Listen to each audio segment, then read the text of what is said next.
I was just a waiter serving coffee to a quiet billionaire. But when I spilled it, a shocking truth emerged, a secret that had haunted my mother for 30 years, and it instantly shattered my world into a million pieces. I remember that morning so clearly, like it just happened yesterday. I'm Tristan Ward, 32 years old, an ordinary waiter at this little cafe called Harbor Light, right by the Seattle harbor. Every time a ship docked, the salty sea breeze would just drift through the glass windows. My life was simple, you know? Wake up early, brew some coffee, serve customers, then head straight home to my mom. No grand dreams, just enough to pay the bills and keep her happy. My mother, Renee, she was everything to me. She raised me alone, her hands calloused from years of laundry work. I never really asked about my father. She just said he left long ago, and I learned to accept it. But sometimes I'd look at this tattoo on her wrist, 2 interlocking rings, almost like a symbol of a broken promise, and I'd wonder if her life had once held something more beautiful than this, something she had lost. That morning, the Seattle sky was its usual gray, a light drizzle making the streets glisten. The cafe was busier than normal, laughter mixing with the grind of the coffee machine, the rich scent of roasted beans filling the air. I was wiping the counter, making sure the cups were spotless when the door chime jingled. Leonard Baxter walked in, right on time as always. He was our most regular customer, always sitting at the corner table overlooking Elliott Bay.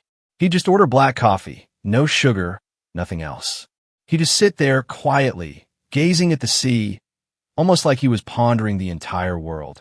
And I knew who he was, of course. Who in Seattle didn't know Leonard Baxter?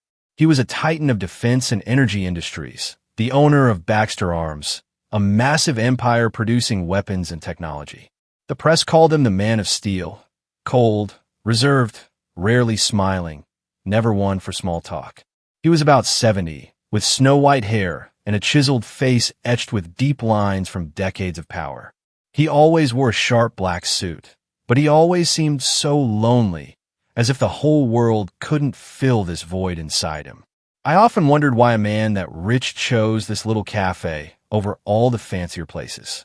Maybe it was for the quiet, or maybe it was our bitter, hand-brewed coffee. Either way, I serve him carefully, never daring to pry. Just a nod and his drink. That day, I brewed his coffee as usual, medium roast Ethiopian beans, pouring hot water slowly to preserve the flavor. The cup was steaming hot, little wisps of vapor rising from it. I carried the tray through the crowded room. The cafe was packed, voices loud, someone cracking a joke about the Seattle weather. I weaved through the narrow aisle, thinking it would be just another ordinary day. But then, suddenly, a customer, a tall, burly man rushing to pay, bumped into me. Hard. The tray tilted wildly, and the black coffee spilled all over Mr. Baxter's suit jacket. It was scalding hot, dark as ink, spreading like a massive stain on the expensive fabric. My heart sank. "Oh God, I'm so sorry, sir. I didn't mean to," I stammered, my face burning red, quickly setting the tray down and pulling a cloth from my apron. The cafe grew quieter. A few heads turned. Mr. Baxter just sat there, his jacket soaked, but he didn't get angry. He actually gave this faint smile, rare and strangely gentle, and said in a deep, warm voice, "It's all right, young man. It's just coffee." He removed his outer jacket, hung it on the chair, and then rolled up his shirt sleeve to wipe the remaining spill. And in that exact moment, as he rolled up his sleeve, I saw it. I saw the tattoo. 2 interlocking rings. The black ink, faded with time, right there on his wrist. It was identical, exactly like the one on my mother's wrist. I froze. My mouth went dry, my heart pounding like it would burst. It couldn't be. That was the tattoo Mom had had since she was young. She always said it was a memory of an old love, a vow long forgotten. I'd never, ever seen anyone else with it. The tattoo? I stammered, my voice shaking. It's exactly like my mother's. Mr. Baxter heard this, and he just stopped. His eyes widened, his face drained of color, shifting from calm to profound shock, almost as if he'd been stabbed. His hand trembled. His lips moved soundlessly. I could see he was trying to speak, but the words choked in his throat. The cafe seemed to freeze around us. The distant crash of waves from Elliott Bay echoed faintly. I didn't understand anything, only feeling a vague dread rising in my chest. Who was he? Why the identical tattoo?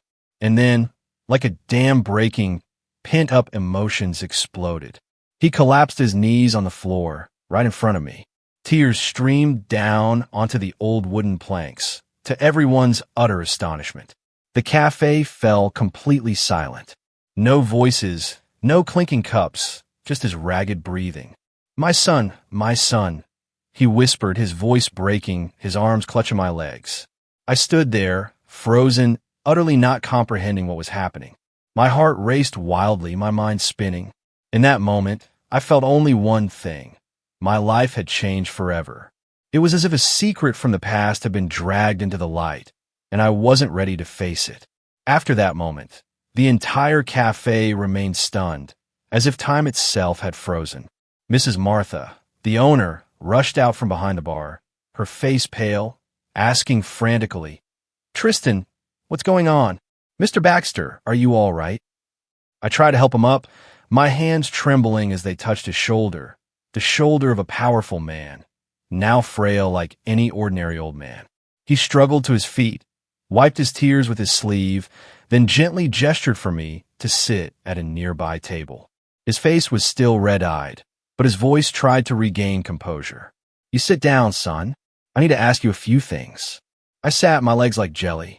The cafe began to buzz again, whispers spreading like waves. Someone even took photos. Someone made calls. But I didn't care. Mr. Baxter looked at me, his eyes deep and searching, as if rummaging through old memories. He asked slowly, word by word, his voice hoarse, "Your mother? What's her name?" I was surprised. Why ask that? But then I thought, maybe because of the tattoo. I stammered, Renee Ward. She's my mother. Just that. But my words were like a time bomb. Hearing the name, his heart seemed to seize. His wrinkled face briefly lit up, a spark of hope in his cloudy eyes. Then it quickly shrouded in overwhelming pain. He sighed heavily, his voice choked with emotion. "Renee, my God, my Renee." He gripped my hand tightly. It was cold and shaking. "I need to see her. Now, right now, son, take me to her." His plea was desperate, as if not seeing her would kill him on the spot. I was bewildered, my mind in chaos. How did he know my mother? What had happened between them? But looking into his eyes, full of desperation and regret, I realized something serious, something much deeper than I'd imagined. I nodded, my voice faint. "All right, I'll take you." We left the cafe under curious stares. I got into my old car, a 90s Ford, faded silver paint, the engine rumbling loudly when it started, parked at the harbor lot. Mr. Baxter sat in the passenger seat, silent, his eyes fixed on Elliott Bay, just like he always did from the cafe. I drove, my hands tight on the wheel, my heart restless. The drive from downtown Seattle to Fremont wasn't far, but that day, it felt endless. Rain fell harder, the wipers clacking, the radio crackling with economic news, mentioning Baxter Arms, his company. I glanced at him. He clenched his fists, his lips pressed tight. "You know my mom?" I asked, trying to break the stifling silence. He just nodded, his voice low. "More than no, son. She was everything to me." Fremont appeared, an artsy neighborhood with graffiti and small bars. But our apartment was in a quieter, poorer corner, less bohemian charm. It was a 2-bedroom unit, damp walls, creaky wooden floors. We'd rented it since I was little, and Mom had turned it into a home with old photos and small potted plants. My mother, Renee Ward, 60 years old, was a tough, hard-working woman. Her hair was streaked with gray, always neatly tied, her hands calloused from 30 years of laundry work. She was strong, rarely cried, but her eyes carried this deep sadness. She was my pillar, teaching me that life is hard, but we must live kindly. That day, she was home, probably washing clothes for clients or making tea, reading, a daily routine. I parked in front, the rain pouring. Mr. Baxter stepped out, his suit soaked, but he didn't care. I knocked, my heart pounding. "Mom, I'm home." "There's a guest." The door opened. Mom stood there in her old apron, holding a dishcloth. She looked at me, then at Mr. Baxter, and froze. Her face went white as if she'd seen a ghost. The cloth slipped from her hand, falling to the floor. "Leonard," she whispered, her voice choked with mixed emotion, then hatred. Her eyes flashed with anger. Then tears welled up. "Get out. You're not welcome in my home," she shouted, her voice breaking, pushing him away. I panicked. I'd never seen her like this. "Mom, what's wrong? Who is he?" I held her, trying to calm her, but she trembled, tears streaming, screaming. Mr. Baxter stood outside in the rain, his eyes down, silent. The scene twisted my heart. I was nervous, scared, but also curiosity surged. What had happened between them? Why such hatred? I pulled Mom inside, closed the door, but Mr. Baxter remained like a ghost from the past. "Mom, calm down. He called me son." My words stopped her. She looked at me, then threw the door crack at him. After a moment, she sighed, wiped her tears. "Fine. If he's here, let him in. But don't expect forgiveness." I opened the door, offered him a chair. Mr. Baxter entered silently, his eyes fixed on the old, damp wooden floor with its years of cracks. She sat opposite him, her hands clenched, tears falling quietly. The air in the room was heavy, ready to explode. I sat between them, torn, unsure what to do. After a while, when Mom had calmed somewhat, she looked at me, her voice steadier but still trembling. "Son, if it's come to this, I can't hide it anymore. I'll tell you everything." She took a deep breath, then began, her voice slow, like she was turning painful pages of a book. It was 30 years ago, a beautiful love crushed by power and betrayal. Back then, she was 30, a quietly beautiful, resilient woman living simply, working at a small laundry in the old neighborhood. Leonard Baxter, a talented man from a wealthy family, met her by chance when bringing clothes to wash. Love blossomed quickly, ignoring all class differences. "I once believed love could conquer all," she said, her voice choking. They tattooed interlocking rings on their wrists, a symbol of an eternal promise. She spoke of secret dates, long nights by the bay, her eyes distant, as if still immersed in those memories. But the Baxter family found out. They saw her as a threat to their reputation. A poor girl, no match. They used money and power to force her away, even threatening to ruin her life if she stayed in touch. They sent people with a large sum, told me to disappear, she said, her voice full of resentment. Leonard was weak, too spineless to defy his powerful family. She quietly left the city, pregnant with me. She gave birth alone in a small town, raised me in shame, enduring judgmental stares. "I did everything for you to have a normal life, Tristan. No father, but a mother's love." As the story ended, the room fell silent, utterly still. I sat stunned, my mind swirling with past images. Mr. Baxter bowed his head, tears on his trembling hands. He looked up, his voice raspy. "Renee, I'm sorry. I just want to reclaim my son, to fix everything."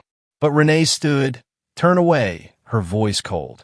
"One apology doesn't erase 30 years of silence, Leonard. You chose family power. Now leave." She opened the door. Rain and wind rushed in, chilling the air. He stepped out into the Seattle night rain, his shoulders hunched like a lonely old man. I stood at the threshold, rain splashing my face, my heart torn. Should I run after the regretful father, or stay with my wounded mother? My heart pounded, anxious for what was coming. My life now was chaos. In the days that followed, everything felt like a prolonged bad dream. I returned to Harbor Light, brewing coffee and serving customers, but my mind kept drifting back to that evening. My mother, after revealing her past, sat silently by the window, gazing at the damp Fremont streets. She spoke less. Sometimes I caught her staring at the tattoo on her wrist, caressing it as if cradling a painful memory. I wanted to ask more, but I feared reopening old wounds. And Mr. Baxter, my father, though I wasn't ready to call him that, he didn't vanish as I expected. He kept coming back, persistent like a ghost from the past. The first time was 3 days later. I was mopping the floor after closing when I heard a soft knock. Opening the door, there he stood in the drizzle, holding a bouquet of white roses, the kind Mom once said she loved in her youth. Beside it, a pristine white envelope. "Son," he said, his voice hoarse, "I brought this for Renee." I shook my head, my heart heavy. "My mom doesn't want to see you, sir. She said she needs time." He didn't get angry. He just nodded sadly and handed me the flowers and the letter. "Please give them to her and tell her I'm sorry." He turned and walked slowly into the rain, his shoulders slumped as if carrying the world. I closed the door, a wave of sympathy rising within me. He was old, wealthy, but lonely, now suffering for a lost first love. But then I thought of Mom, the years she raised me. Alone, enduring judgmental stares, and anger surged again. He didn't give up. A week later, he came again, and again, always the same. Standing before our rundown apartment, bringing fresh flowers or a small gift box with a handwritten letter. The notes were sometimes just a few lines of apology. "Renee, I've never stopped thinking of you. Forgive this fool."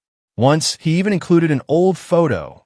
Two young people smiling brightly by Elliott Bay, arms around each other, fresh tattoos still red. I gave them to Mom. She took them, her eyes red, but shook her head. "Son, I'll keep them, but I'm not ready to see him." She stored them in a drawer with her sad memories. I witnessed it all, terribly torn. On one side, sympathy for the aging father grieving his loss, his eyes always sincere when looking at me. On the other, Mom's pain, the woman betrayed, pushed into darkness for 30 years. I lay awake nights wondering, is there any way to heal this? Or is it all just an illusion?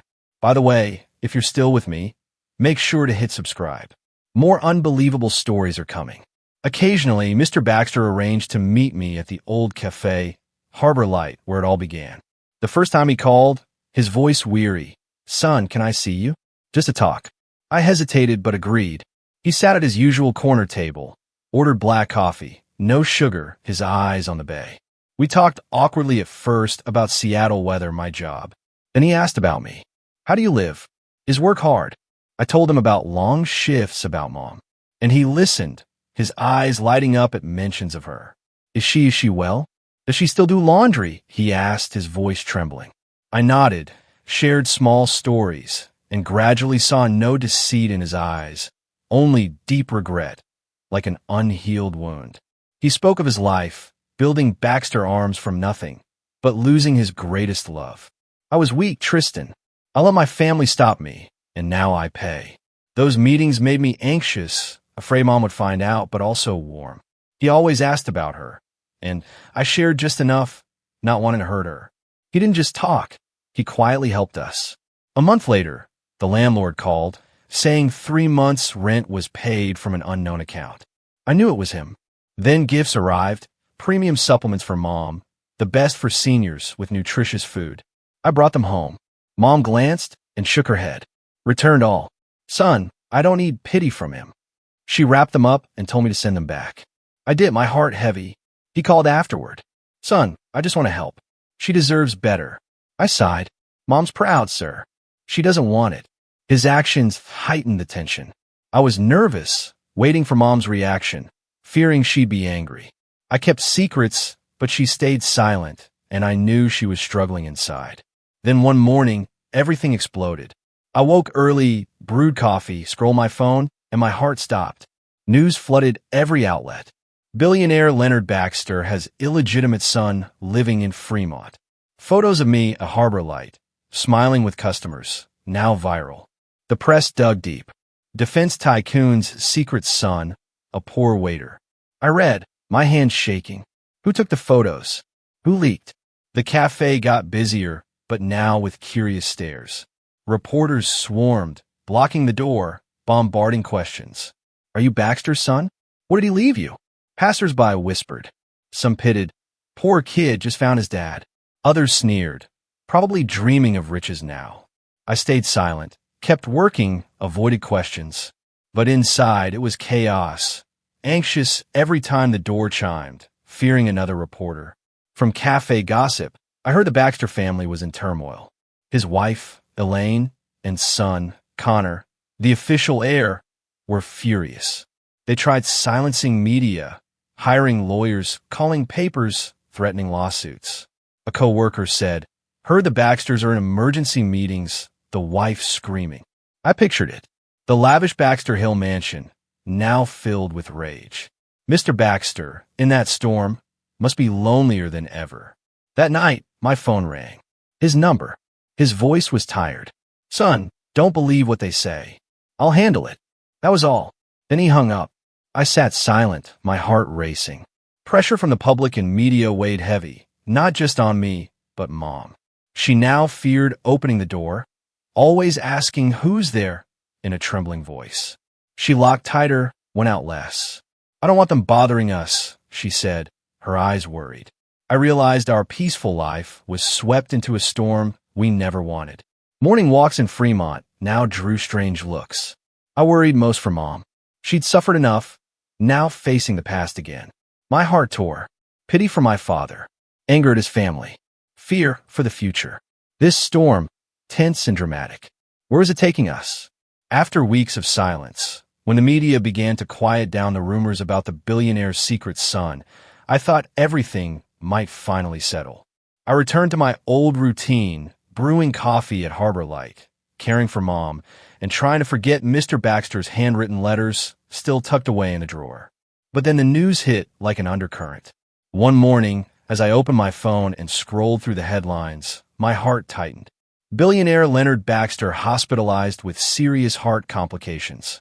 The reports detailed he suffered a sudden heart attack, was rushed to a central Seattle hospital, then transferred after a few days to his Baxter Hill mansion for recovery and home treatment. Photos in the papers showed him looking older, his face pale, but still with his familiar calm demeanor. I read it over and over, worry surging. My father, was seriously ill, and I had never truly called him that from the heart. Those following nights, I tossed and turned, lying in bed, listening to rain pattering on the window. I thought of him. He had persistently apologized, sent letters, helped quietly. Even though Mom returned everything, he was alone in his empire, and now illness threatened. I was torn. Would visiting him betray Mom? But what would she think if she knew? But in the end, compassion won. I didn't go for status or rumors. Those meant nothing to me. I went out of pity for an aging father fighting alone amid power and isolation. The next morning, I called the cafe to take a half-day off, bought a simple bouquet of white daisies, unpretentious flowers, and drove my old clunker up the road. It was a gloomy afternoon, Seattle sky gray, fog enveloping everything like a veil. I drove the steep roads to Baxter Hill, an elite enclave where massive mansions hid behind high fences and dense trees. My Ford rumbled awkwardly among gleaming luxury cars. My heart pounded as I reached the gate, a massive iron structure with cameras and uniformed guards. I stopped, rolled down the window, my voice slightly shaking. I'm here to visit Mr. Leonard Baxter. My name is Tristan Ward. The guard eyed me suspiciously, scanning from head to toe. A man in an old jacket, driving a cheap car. Do you have an appointment? This isn't a place just anyone enters. They checked my ID, made a call, and I waited anxiously, sweat beading despite the cold. Suddenly, from an upstairs window of the mansion, Mr. Baxter appeared, weakly waving. The guards reluctantly opened the gate. Go in, but don't stay long. The mansion was vast, shrouded in an oppressive silence. The sprawling garden featured stone statues and artificial ponds, but the air was tomb-like. I parked, climbed the marble steps, my heart racing faster. The butler opened the door and led me to the living room, a luxurious space with leather chairs, wall art, and a crackling fireplace. Mr. Baxter lay on a chaise near the window, his face pale, an oxygen tube beside him. But he maintained his calm poise, as if illness were trivial. Seeing me, his eyes lit up slightly, a rare warmth. Son, you came, he whispered, his voice weak but joyful. I sat beside him, placed the flowers on the table, my hands trembling a bit. Dad, how are you? I heard the news and got worried. He grasped my hand, cold but firm. I'm fine, son. Just an old heart. You coming is enough. We talked all afternoon. He spoke of his youth, building Baxter Arms from a small garage into a defense and energy empire. I sacrificed much, Tristan. But now I only regret not having you by my side. I told him about Mom, our simple life in Fremont, and he listened, his eyes misty with emotion. I helped him take his medicine, brewed hot tea, and read a few pages from his favorite book, an old novel about the sea. Time passed slowly, but strangely warm. As dusk fell and fog thickened, I stood to say goodbye. I'll come back, I promised, my heart full of mixed emotions, anxious for stepping into his world, but fearful, knowing this was just the beginning. On my way out, in the grand foyer, polished stone floors, sparkling crystal chandelier, I unexpectedly ran into them. Elaine Baxter, 58, Mr. Baxter's wife, entered through the main door in a power suit, her hair in a tight bun, her face sharp as a blade. She was calculating, always controlling the family and Baxter Corporation. The press called her the Iron Queen. Beside her was Connor Baxter, 33, their only son, the official heir. Connor was tall in an expensive suit, but with arrogant, condescending eyes, living in a bubble of status and fame. He looked down on anyone not in his class, as if the world revolved around him. Elaine paused briefly upon seeing me, her eyes flashing surprise, then quickly turning to contempt. She lifted her chin, her voice ice cold. Well, if it isn't the illegitimate child himself, bold, daring to set foot in the Baxter home. Her words echoed in the vast foyer, full of insult. Connor beside her burst into loud laughter, deliberately echoing, his voice sharp and humiliating. How ridiculous! A waiter like you thinks you have a right to walk in here? Or do you believe a few tabloid rumors can make you family? They continued mocking, Elaine's voice rising. Know your place, young man. Don't think a few apology letters from him let you worm into the Baxter family. We don't welcome opportunists. Connor stepped closer, subtly shoving my shoulder to push me aside. A challenging, disdainful gesture, as if I were trash. My heart pounded, anger rising. But I stayed calm. I stood straight, my eyes steady on them. I don't need to join this family. I just came to visit a sick man. My father. My voice was low and firm. Not loud, but strong enough. They froze. Elaine's mouth gaped. Connor's face flushed with rage. I bowed politely, turned, and walked away amid the tension. My footsteps echoed on the stone floor, anxious like war drums. Stepping out the gate, rain began to fall. I looked back at the mansion shrouded in fog, realizing the real confrontation with the Baxter family had begun. They wouldn't stop, and I had to prepare. After that illness at the mansion, Mr. Baxter's health deteriorated day by day. I kept in touch with him through short phone calls, his voice growing increasingly frail. He spoke of recurring heart attacks and doctors advising complete rest. But then, just a few weeks later, bad news struck. He was hospitalized again, in critical condition. The media covered it extensively. Billionaire Leonard Baxter near death from severe heart failure.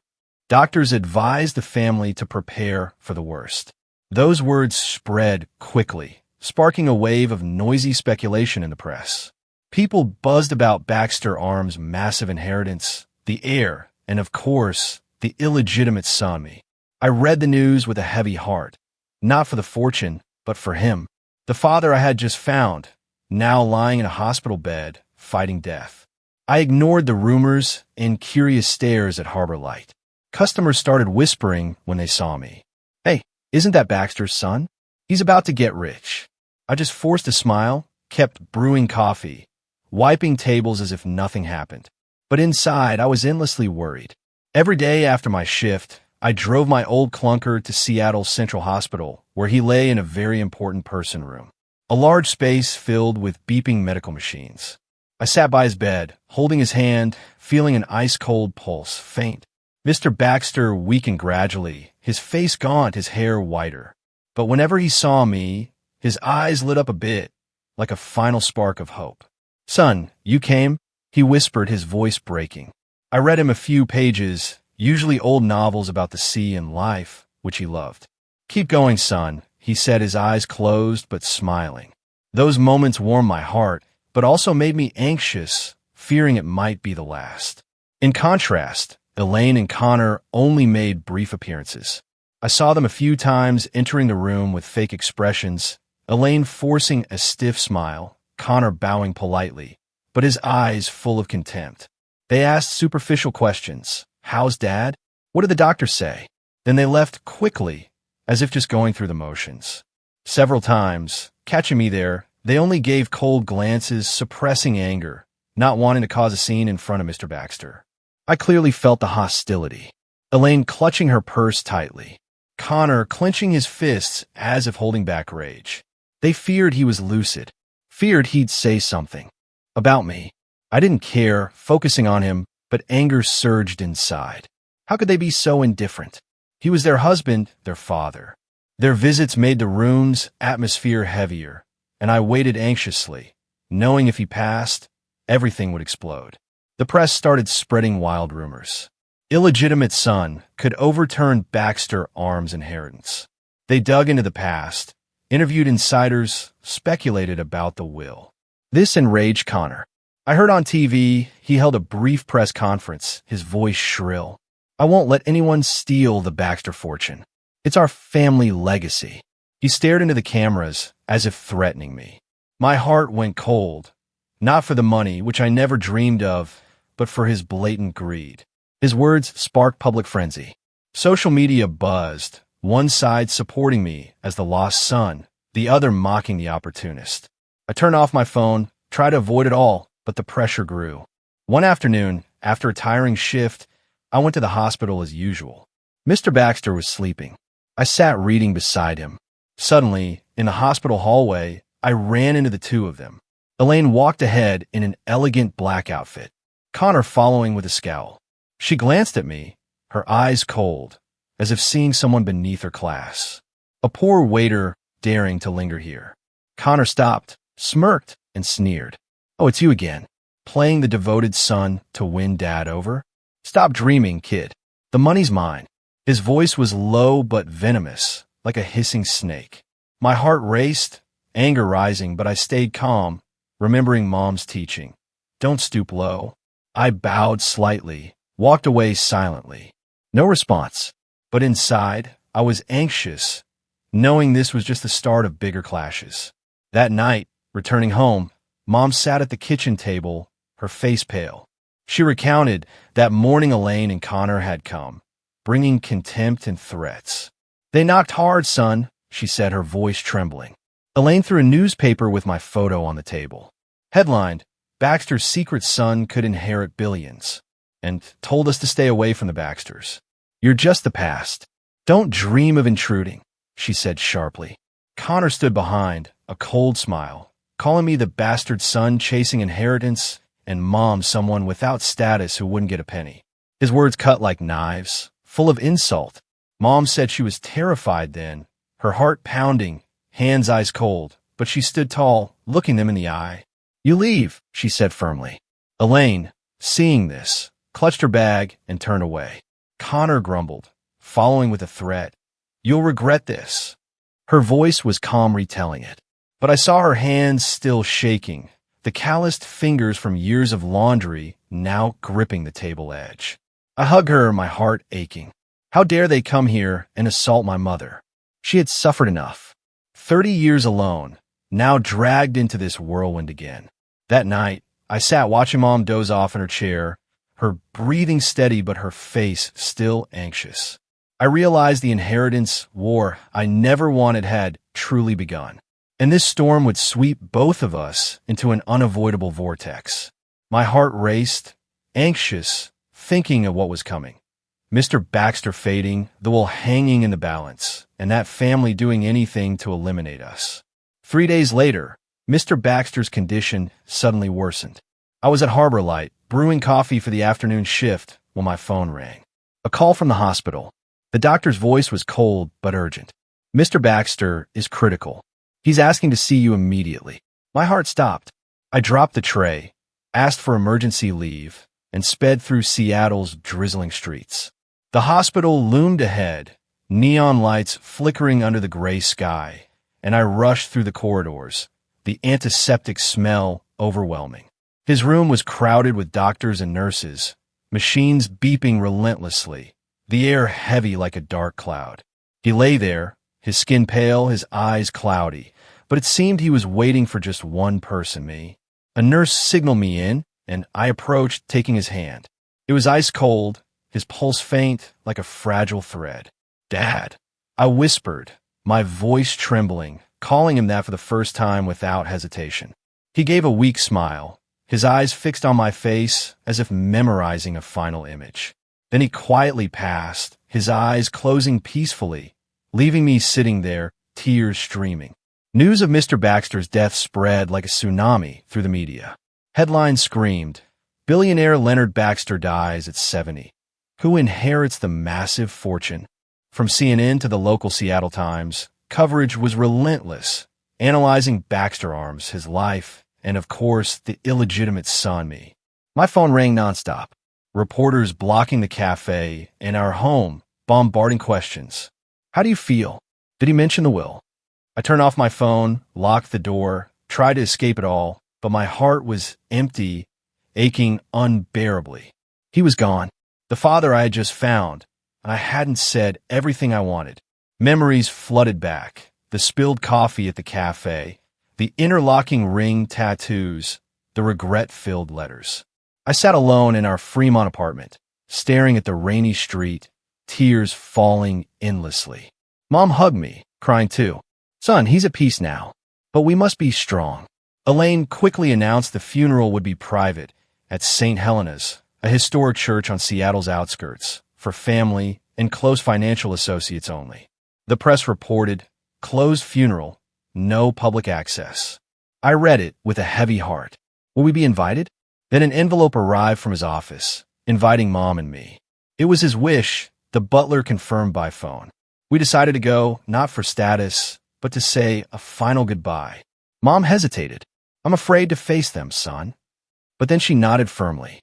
"For you, I'll go." Funeral day. Seattle rained torrentially, as if mourning him. We wore simple black. I in an old shirt, Mom in a plain dress, and drove to the church. St. Helena's appeared. High-vaulted roof, bells tolling mournfully. We entered quietly, drawing scrutinizing stares from all sides. Guests were all wealthy, businessmen, politicians, Baxter Arms partners, in glossy black suits and sunglasses. They whispered, seeing us, "That's the bastard son. How dare he come?" I squeezed Mom's hand, trying to stay calm, but anxious, fearing confrontation. We sat in the back row, heads bowed silently. As the priest prayed, his voice echoing in the cold stone space. "Lord, receive the soul of your servant, Leonard." Mom whispered, "Forgiveness." Her voice choking. "Leonard, I forgive you." Her tears fell, and I stood beside her, my heart utterly empty. No anger, no regret, just a vast void. He was gone, and I hadn't truly been his son. Memories surged. Cafe meetings, his stories of the past, his eyes lighting up hearing about Mom. Now all was nothingness. Elaine and Connor stood up front, their faces stone cold. No tears, no emotion. Elaine in an elegant black gown, Connor in a shiny black suit, looking more like a business meeting than a funeral. Seeing us, they exchanged annoyed glances, then approached. Before everyone, Elaine spoke clearly, her voice echoing in the church. "This is no place for outsiders. He is not Leonard Baxter's son. Some are exploiting this funeral for status." Her words cut like knives, full of scorn. The church buzzed with whispers, guests turning to stare. Connor stepped forward, his voice shrill in agreement. "Mr. Baxter has no illegitimate child. Those two are fabricating to seize assets. Get out." He pointed at us, his face red with fury. All eyes turned to Mom and me. Some shook their heads. A few whispered pity. Poor old lady. But most showed contempt, as if we were frauds. My heart pounded, anger surging. How dare they humiliate us here, before his coffin? But I gently squeezed Mom's hand, signaling silence. Arguing now would only burden his passing. He deserved peaceful rest, not a fight. Mom trembled, but nodded, her eyes red. We stood quietly, left the church amid cold stares, rain pattering outside like his whisper. Behind us, church bells and emerging rumors. They were kicked out, someone said. Back home, Mom sat silent, tears falling. I forgave him. but they're too cruel. I hug her, my heart aching. The day he passed, everything changed from hope to pain, secret to public. I remembered his final smile, and my tears fell again. The will storm was coming, tense and dramatic. But for now, I just wanted to hold Mom and forget. A week after the funeral, our lives remained steeped in heavy sorrow.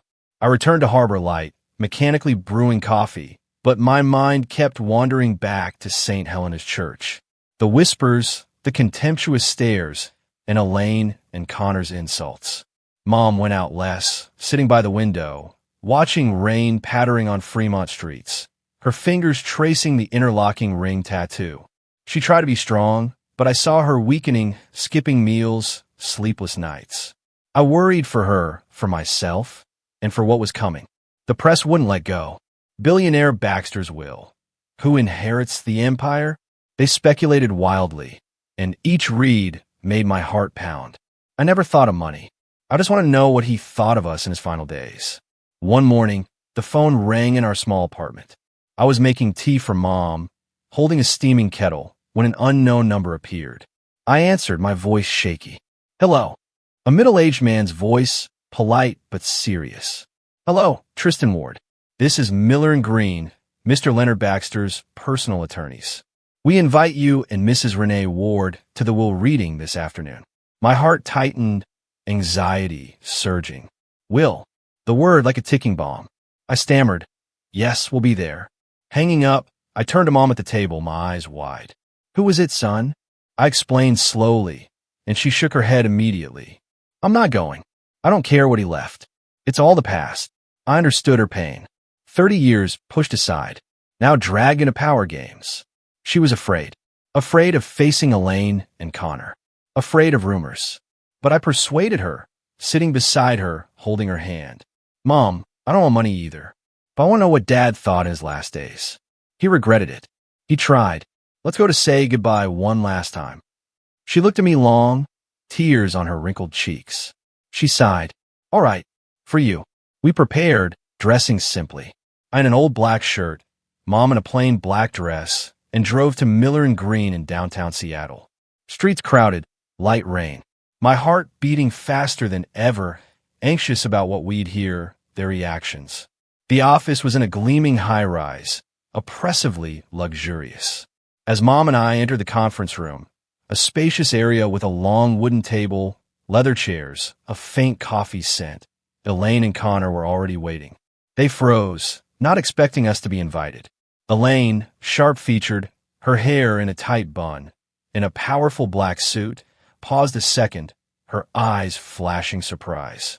Connor, beside her in a shiny black suit, scowling, glared like enemies.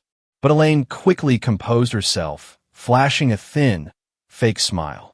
Oh, you're here, too. Quite a surprise. Connor muttered to her, loud enough for us. Dad probably left a few pity gifts to show mercy before dying. Don't dream big. His words cut like knives, but I squeezed Mom's hand, signaling silence. We sat opposite them, the room tense like a drawn string, anxious, waiting, my heart pounding, wondering what he decided. The lawyer, Mr. Miller, about 60, silver hair, gold-rimmed glasses, entered with a thick file. He sat at the head, his voice calm.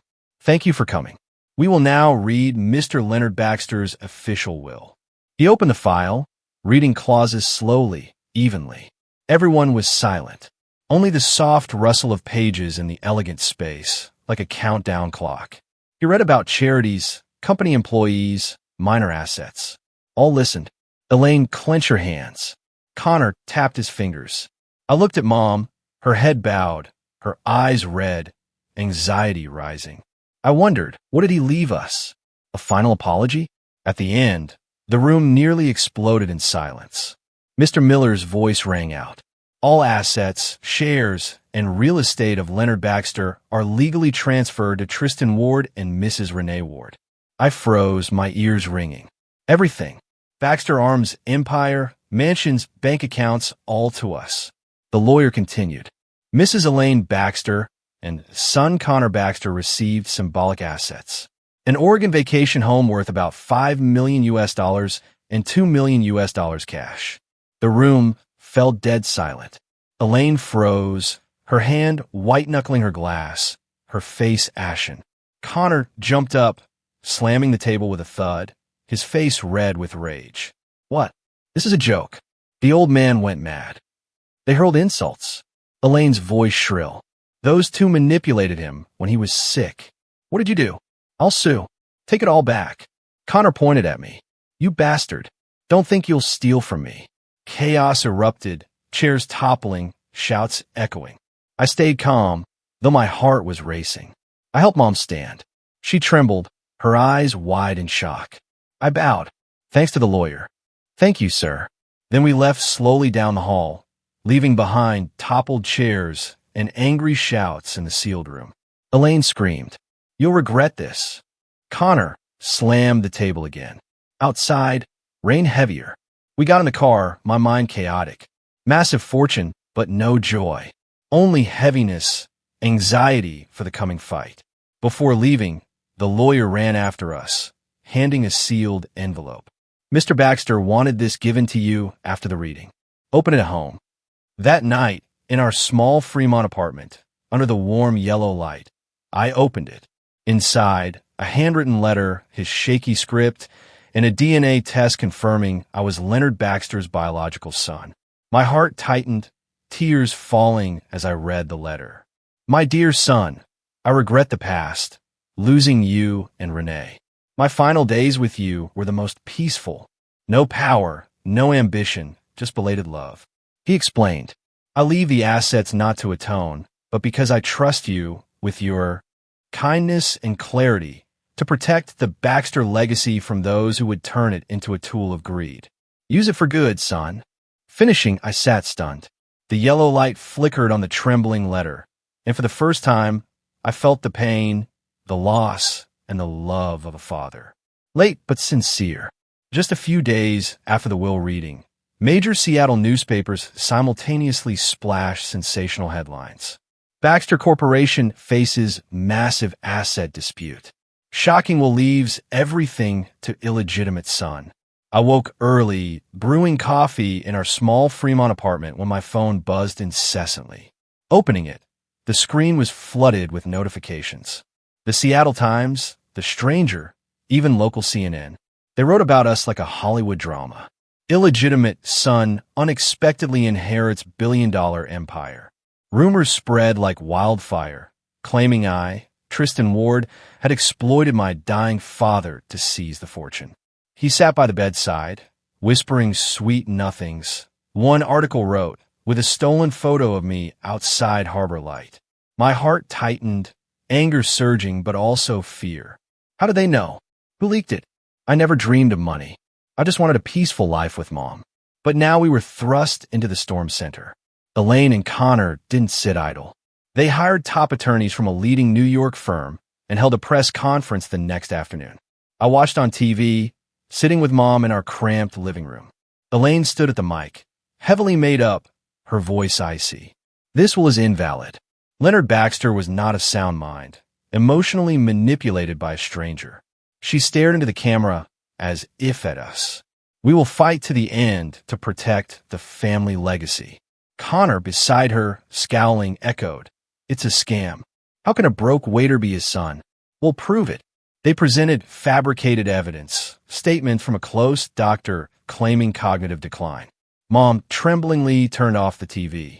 Son, what will they do to us? I hugged her, my voice reassuring, but my heart anxious. Don't worry, Mom. Truth will win. But that night, I lay awake, imagining courtrooms surrounding reporters, Connor's rage. He wouldn't stop. Social media split into clear camps. I scrolled X, formerly Twitter, hashtag Baxter Inheritance trending. One side believed the will. Justice finally for the lost son. Justice for Tristan. The other mocked me as an opportunist. Waiter exploits dying old man. Pure greed. Baxter scam. Comments poured in, some tagging me directly. Stealing from Connor, you bastard. Media swarmed, reporters camping outside our Fremont apartment daily. Early mornings they knocked. Mr. Ward, comment on the lawsuit? I took back routes to the cafe, dodging flashing cameras. Mom grew fearful, staying indoors, locking tightly, drawing curtains. "I can't take it anymore, son," she whispered, her hands shaking, holding a glass. I stayed silent, ignored the press, waited for the court to accept the case. But inside, chaos, anxious every ring, fearing bad news, fearing Mom breaking under pressure. The waiting days dragged endlessly. I still worked at the cafe, brewing black coffee, no sugar like he ordered. Each time, memories flooding, his weak hospital smile, his trembling hand holding mine. Mom stayed home, trying laundry work, but her hands shaking, her eyes red. I came home early, cooked for her, told funny cafe stories to make her smile. But late nights, I scrolled Reddit comments, anger rising. Why wouldn't they leave us alone? We never asked for anything. Elaine and Connor continued their campaign. A second press conference, presenting evidence, old letters, staff statements claiming he was manipulated. I called our lawyer, Mr. Miller, who read the will. He reassured, "We have solid proof. Don't worry." But anxiety lingered like a shadow. The trial opened at the Washington State Supreme Court, a historic building in Olympia, 2 hours from Seattle. Plaintiffs Elaine and Connor filed to invalidate the will, accusing me of exploiting a sick man for assets. First day, we arrived early. Mom in a simple black dress, me in a borrowed old suit. The courtroom packed. Reporters, lawyers, guests.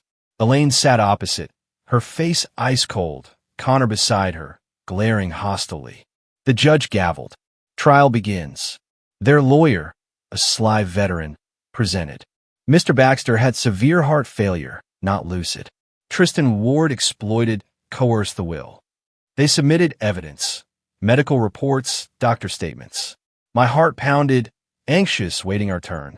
Would our proof hold? In session, our lawyer, Mr. Miller, stood calmly, submitting evidence. First, the DNA test confirming paternity. The paper from his envelope, proving I'm his biological son. The courtroom buzzed. Next, his handwritten letter, shaky but clear. I was fully lucid when signing. Then notarized statement from his old lawyer and butler, witnessing him sign willingly, lucid, no pressure. Mr. Baxter acted freely. No manipulation. The butler testified. Elaine stayed composed, her face paling, her hands clenched. Connor kept interrupting, shouting, all staged. Fake. He stood, pointing at me. You bribed them. The judge warned, but Connor fumed. Court verified signatures, fingerprints, audio of signing day, all matched flawless. Their lawyer tried rebutting, but the evidence was overwhelming. Trial days dragged, tense every second. I sat with Mom, her hand ice cold. Reporters outside waited. Flashes constant. Elaine testified, fake crying. He was deceived, but the court dismissed it. When the verdict was announced, the panel officially upheld the will's legality and Tristan Ward's inheritance rights. The courtroom fell silent. Time frozen. I exhaled. No joy, just relief. Connor jumped, yelling no. This is a joke. Then lunged at me, his face red, his fist raised. Security tackled him, dragged him out. Elaine panicked, screaming, Connor, my son. She sobbed, but her eyes were furious. I stood still, no reaction. My eyes more sad than angry. Watching them led away, Connor struggling, Elaine collapsing. I felt no victory, no joy, just emptiness. Why like this? He just wanted fairness, but they turned it to war. Mom squeezed my hand. Son, we won. But won what? We just wanted peace. Leaving, the cordoned off reporter swarm and flashing lenses. They bombarded. How do you feel? What about Baxter arms? I stopped, looked at them, my voice brief. Truth needs no embellishment. It just needs time to be seen. Then I helped Mom to the car, drove back to Fremont in the rain, my heart still anxious, though victorious, wounds remained. In the days following the trial, my life felt like the chaotic remnants left after a storm. The press still wouldn't leave us alone. Sensational headlines like illegitimate son wins lawsuit. Who owns the Baxter empire now? With photos of Mom and me leaving the courthouse, weary faces under the rain. Reporters still camped outside, calling relentlessly, but I turned off my phone, locked the door, trying to carve out space for us to breathe. Mom, after months of turmoil, was weaker than ever. She sat at the kitchen table, holding Mr. Baxter's letter, tracing the shaky handwriting. "Son, what'll we do with all this?" she asked, her voice soft but full of worry. I looked at her, my heart aching. We never dreamed of wealth. We just wanted peace. But now this massive fortune felt like a burden, a reminder of losses. I decided we had to leave noisy Seattle, where every glance carried rumors, where memories of him, the courtroom, the insults remained fresh. I began arranging everything. Hired lawyers to handle inheritance paperwork, sold most non-essential assets, the Baxter Hill mansion, downtown properties, minor shares, keeping enough for a comfortable, not extravagant living. Sale proceeds went into a separate fund, untouched and less needed. Mom initially resisted. "Son, we're used to here." But I persuaded Mom. Seattle is the past now. We need a new place where no one knows who we are. She nodded, her eyes red. We chose Port Townsend, a small coastal town on the Olympic Peninsula, 2 hours by ferry from Seattle. Peaceful, with sparkling Puget Sound, lush pine forests, and salty sea breezes. I bought a modest house on a slope overlooking the sea. Dark wooden roof, old stone walls, a spacious front porch. Not expensive, but the view was breathtaking. Waves lapping, boats drifting, fiery sunsets every evening. We moved in on an autumn morning. Our belongings, just a few boxes, old books, family photos, and his letters. Life gradually returned to peace after months of storms. In the early days, Mom and I cleaned the house, repainted walls white, planted lavender on the porch, her favorite from youth. Sweet scent drifting with the wind. She planted herself, kneeling on damp soil, her calloused hands digging, smiling at new shoots. "Son, these flowers will bloom beautifully." Watching her, my heart warmed. Her face, losing worry lines, was replaced by serenity. Nights we sat on the porch, listening to waves, sharing old stories. Fremont years, Mr. Baxter, the interlocking ring tattoos. "I once thought my life was only suffering," she said softly. "But now I feel peace." I nodded, but still anxious, fearing the past returning, fearing Elaine and Connor not letting go despite the verdict. But Port Townsend was another world. Locals friendly, not nosy, just greeting on the street. We blended in gradually, like two ordinary people escaping the big city. I decided to open a small cafe, naming it Interlock, a symbol of the shared tattoo between my parents. 2 rings entwined, reminding of love severed, but finally reconnected. The idea came suddenly, sitting by the sea, thinking of mornings brewing at Harbor Light. "I'll make a cafe like that, Mom," I told her, and she smiled. "Great idea, son." Like a memory of him. I designed everything myself. Found a seaside space, an old wooden building. Painted walls pale green, rustic wooden tables and chairs, a counter with manual coffee machines. I learned bean roasting, experimented with recipes. Black coffee, no sugar, like he loved, with homemade baked goods. The cafe opened after 3 months of prep, quickly becoming a local favorite. They came for good coffee, sea views, cozy vibe. No one knowing the owner was once the center of a massive inheritance lawsuit.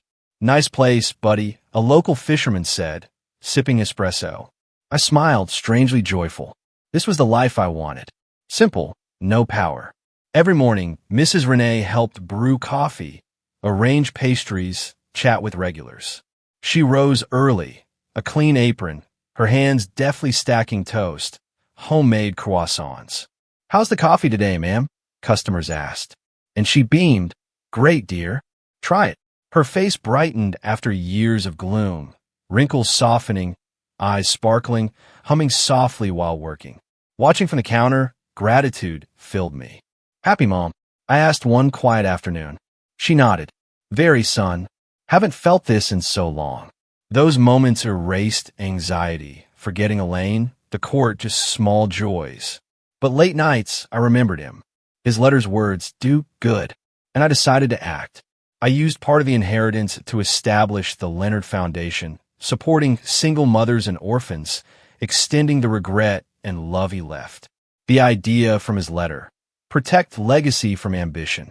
I hired experts to manage, investing in scholarships, temporary housing, counseling.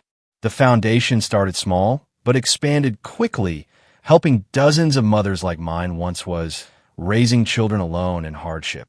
"This is for him, Mom," I said, signing papers. She cried. "He'd be proud of you." Meanwhile, I transferred full control of Baxter Holdings, now Baxter Arms, to a new executive board loyal to him. I kept only honorary oversight, no daily involvement. In my letter to them, "Hope you run by values, not ambition. Remember, legacy isn't money, it's responsibility." They replied, promising to follow. And I exhaled. The empire, no longer a burden. Time passed. Interlock grew beloved. More customers, locals to passers-by. I opened small branches around Puget Sound, one in Sequim, one on Bainbridge Island. Keeping the rustic style, handcrafted coffee, these cafes became not just drink spots, but meeting places for storytelling, sharing. I hired young staff, taught brewing like he preferred, each cafe with the interlocking ring tattoo on the wall, a subtle symbol. Mrs. Renee sometimes sat by the home window, watching the sea and smiling, saying she could truly forgive the past. "I once hated him, son," she shared one afternoon, the sea breeze cooling, "but now I see he tried, and you're the greatest gift." I sat listening, my heart warm. This new life, peaceful, meaningful, like a flower blooming from ashes. I understand that any loss, no matter how painful, can bloom if we know how to rise from it. Nights in Port Townsend, line of wave sounds, I recall the journey, spilled coffee, tattoo courtroom. Now peace. Initial anxiety became hope. We survived and lived better. Mom planted more lavender. Cafes thrived. Foundation helped many. Life ultimately is about forgiveness and starting anew. In that simple life, I realized I was no longer haunted by the past. Early mornings, when the sun just peeked over Puget Sound, I stepped onto the porch, breathing the salty sea air, feeling an unusual lightness in my heart. No more sleepless nights thinking of Mr. Baxter kneeling at Harbor Light, Elaine's shrill insults at St. Helena's, or Connor lunging in court with rage-red eyes. All the pain, resentment, and loss had finally been swept away by the waves, like those out there, crashing on rocks, then vanishing, leaving clean sand, ready for new footprints. I stood there, holding a self-brewed coffee, watching Mom water lavender on the porch, and smiled. Mrs. Renee's silver hair brighter in the sea sun. Now she laughed more, humming old songs from her youth. "Son, any new customers at the cafe today?" she asked cheerfully. And I knew she was letting go of the years of shame, the judgmental stares. Life is sometimes unfair, but justice reveals itself in its own way. Not through revenge, but truth and perseverance. I think of this whenever I sit by the sea, bare feet in wet sand. Back in Seattle, it was a nightmare, spreading rumors, surrounding reporters, Elaine and Connor's accusations of exploitation. They tried everything.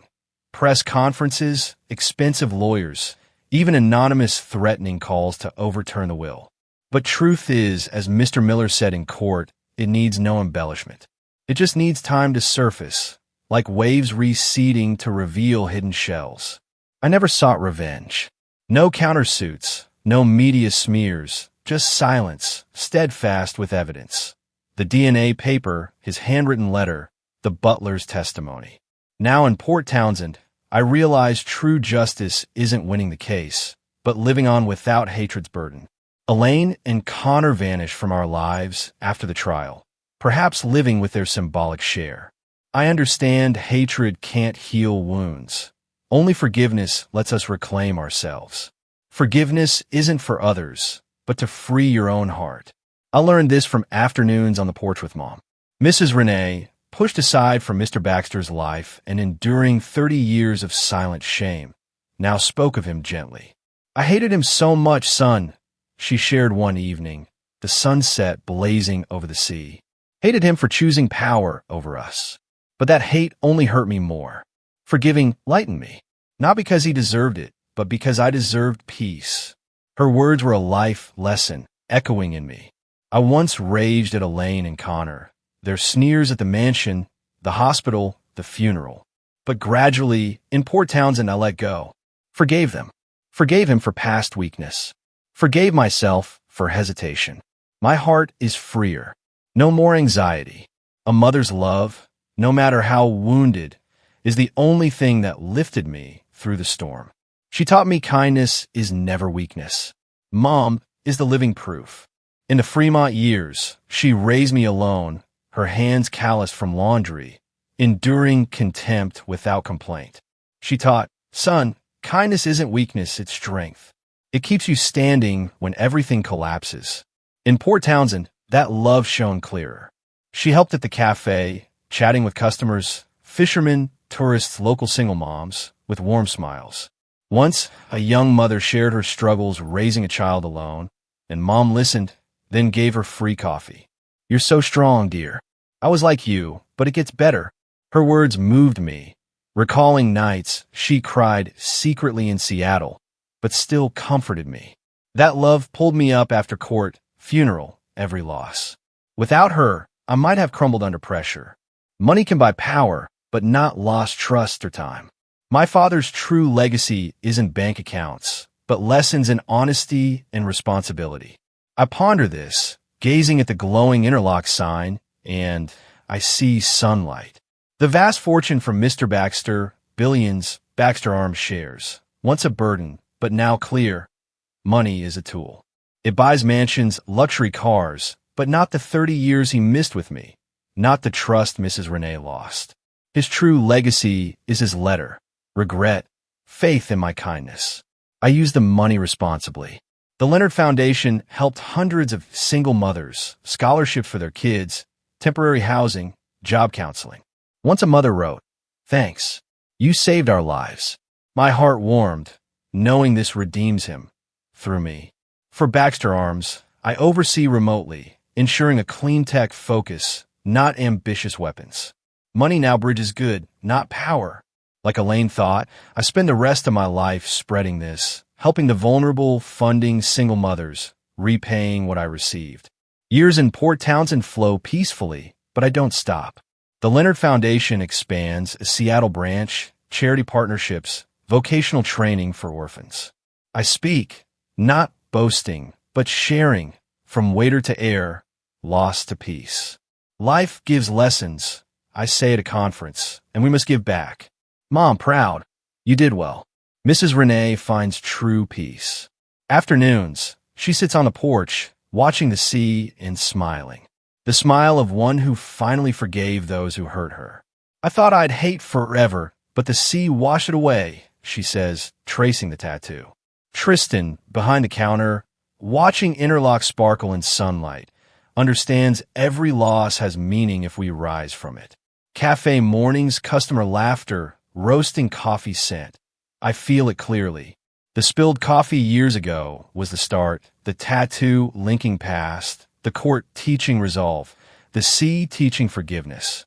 Their story reminds, the heaviest sentence isn't in court, but the moment we face ourselves and realize life's greatest treasure, not assets, but inner peace. In Port Townsend, we live that peaceful, meaningful life. What about you? Have you ever had a moment that completely redefined your life's path? Share your story in the comments below. I'd really love to hear it.